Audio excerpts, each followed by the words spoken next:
I think if I hear you call me Becky one more time, six-pack, I'm gonna pop your tops. All six of them. Who are you?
Hey, this is Matt once again. Welcome back to another review, and this is a Patreon request, this time from Andrew Patterson, and it is for The Mask from 1994. Now, The Mask, by the way, for those interested in requesting any type of videos or reviews or whatever, you could either send the request directly to my PayPal or join my Patreon. Both links are down below in the info box. Now, The Mask is a fun film. I will be honest, I never enjoyed this as much as other people, as in, when I think of the early Jim Carrey, my mind goes more towards Ace Ventura. Both Ace Ventura films, Dumb and Dumber, Liar Liar, even The Cable Guy. Yeah, I would say I enjoyed those more than this. I liked the film. I appreciate its creativity and its special effects. Jim Carrey, I really enjoy him as Stanley Ipkiss. Cameron Diaz, she's introduced to the world. I like her as an actress. I would say that as The Mask, even when I was a kid, there were times he did annoy the fuck out of me. Which is funny because people could say the same thing about Ace Ventura, but I fucking love the Ace Ventura films. But as The Mask, I will admit there are times as The Mask back then and today that he would just annoy with the tone of voice and just, look at me, ma, I'm roadkill, ha ha ha. And like, ugh. And I will admit there's a part of me that does wish it was more of the R-rated horror comic book. Even now, it would be cool to see that idea come to fruition. Now, granted, that's why they got Chuck Russell to direct it in the first place, because New Line Cinema worked with them on Nightmare on Elm Street Part 3, The Dream Warriors. And there's a part of me that's like, yeah, that'd be cool to see like a horror, but it's a fun horror with the imagination of Elm Street 3. And then if Jim Carrey starred in it. Now, The Mask doesn't have to be a villain. I'm just saying that I would be curious to see that direction. And Jim Carrey works very well as the meek, normal, well, not too meek. He's a normal guy who's a bank clerk, but he lets people walk over him, and he lets things go, and he wants to be cool, he wants to be popular, but he's just his landlady, people at work, he's a very nice guy, he's a very likable guy, and maybe that's part of the point, is that he's a lot more likable than the Masked character. The Mask will let him do his desires, but you can see why Cameron Diaz would choose the bank clerk over the Mask. So, hey, maybe that was for a reason. If so, good job. But, you know, he has a shitty day. He thinks he sees someone in the water. He goes in to help, but he finds his mask. When he puts on the mask on, then you have the various scenes that have become part of pulp culture. You know, smoking and somebody stop me. Which, what more can I say than that? And like I said, some of The Mask is entertaining in its visual cues. When he's watching Cameron Diaz and you have his eyes bulge out, or his tongue, or the heart beating up, or he becomes the cartoon wolf that he saw earlier on TV. Those are some clever special effects. And the effects for the time worked very well. For 1994, the effects still are pretty decent for what they are. You know, that early CGI. And there's some clever dads, like the little teeny tiny thing that squeaks, but then it fucks up all the windows of this car that beeped at him. You know, the balloons that he makes to animals, and then he makes a Tommy gun. Later on, when he has all these guns, and he does his Clint Eastwood impression.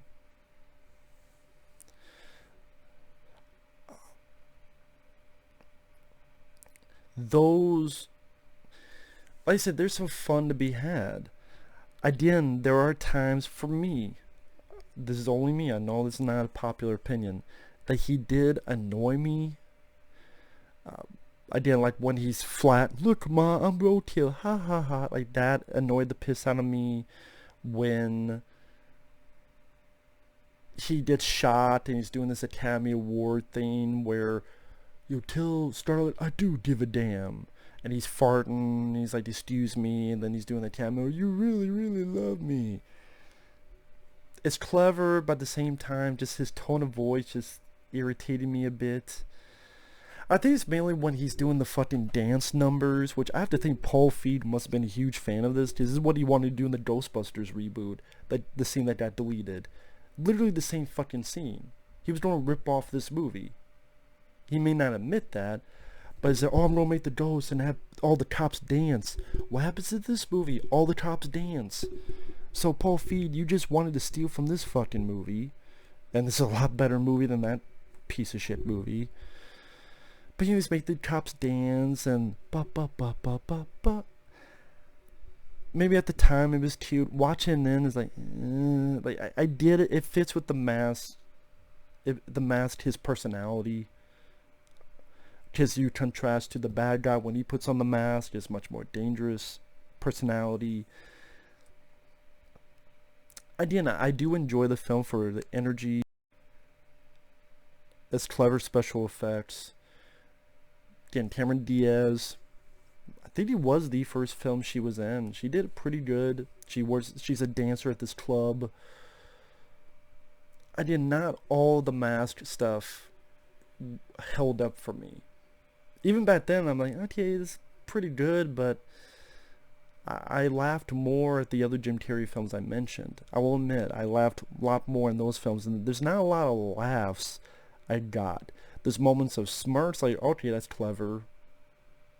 I will say, utilizing the special effects, the powers of the mask, like when he has the big cameras chasing the runaway clock, they did utilize that very well. This is not a film that... There are films that have an interesting idea, but they don't go full force in its creativity. I think this does do that. So I appreciate that. And I think a part of that is because you get someone like Chuck Russell, who is a talented director. I mean, I love The Blob from 1988. It's one of my favorites. Elm Street 3, very creative film. After this, he would do Eraser. I love Eraser. I think that's an underrated Arnold Schwarzenegger film. I reviewed that long ago on his channel. So he was the right director for the job. Again, there is a part of me that does wish, I would love to have seen the more of the comic book onto the screen. You could do that. I mean, hell, if you want to reboot it and do that, I'd be open to that. Or do an animated film of that nature. Hell, do an animated film of that nature and have Jim Carrey voice it. I mean, I'd be open to that.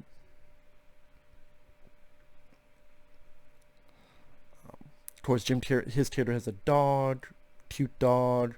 No, not the cheese, the tease. Get the tease. Gets him out of jail. You have the battle at the end. At Jim Carrey as his normal Stanley Ipkiss, beating the fuck out of the villain. That was nice. I didn't need the scene where the dog fucking pisses after he gets the mask on. But I will say this is a lot better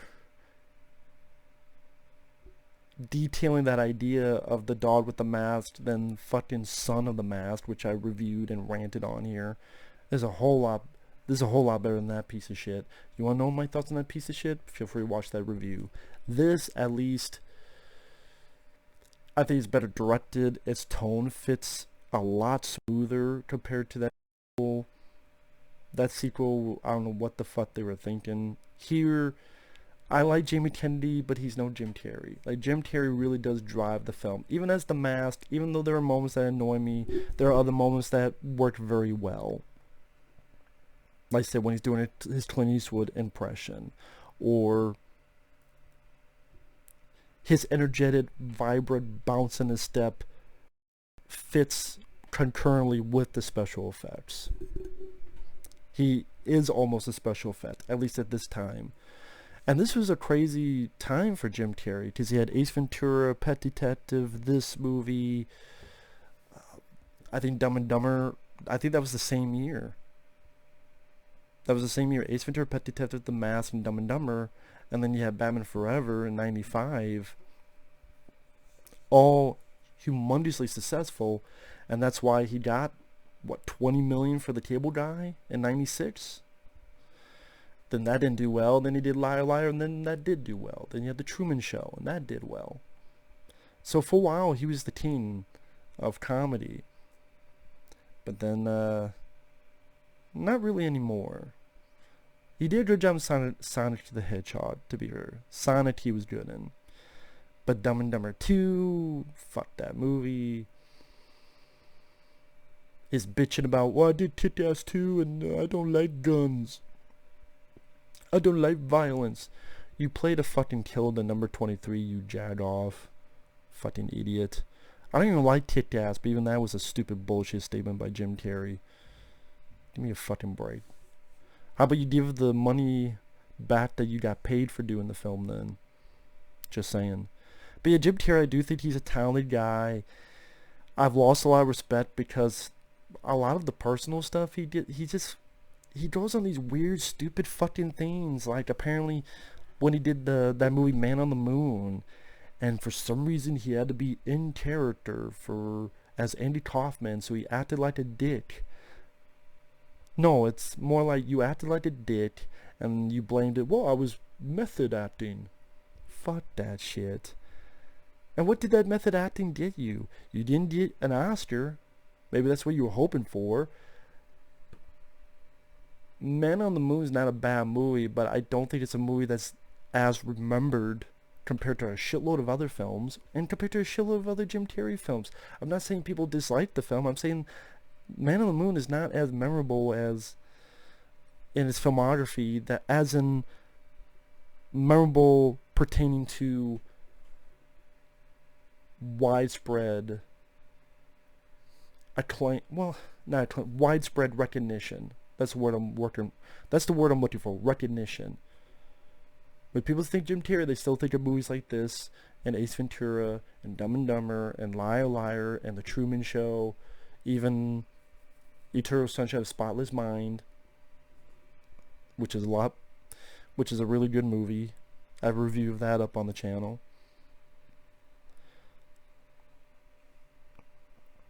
So, The Mask, as it is, like I said, it's an inventive film, it's a creative film.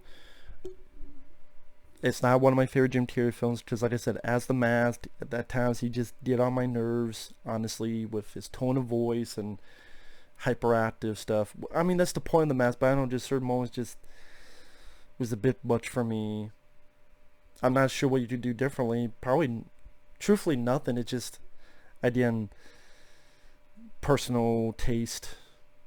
Which is funny, because I love Ace Ventura, and he's over the top in those, but I love those. So, I don't know, just different strokes, different folks. I don't really have much flaws with the film. The score fits with the movie. The film Not too bad, not too shabby in the cinematography. The look of the film is definitely not in our world. I mean, certain shots look like they'd be in the world of Dick Tracy. At least some establishing shots, I should say.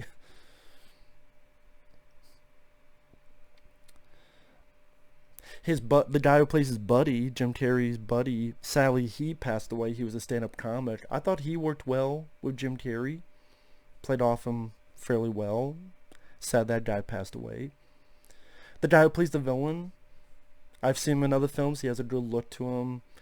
And I believe he was one of the bad guys in Under Siege 2. He's been a lot of bad guys in a lot of movies. He did perfect as the villain. Both as human form and then when he has the mask on. Again, the acting I don't really have a problem with. There's not a lot of stuff I really have a problem with. It's just, again, the masked character at times is like... And yeah, Stanley Ipkiss, that character is more likable than the mask. But with that said, it's still a fun film. Not one of my favorites, but still a fun film, The Mask. So with that said, thanks for watching. Take care. We'll see you guys later. Bye-bye.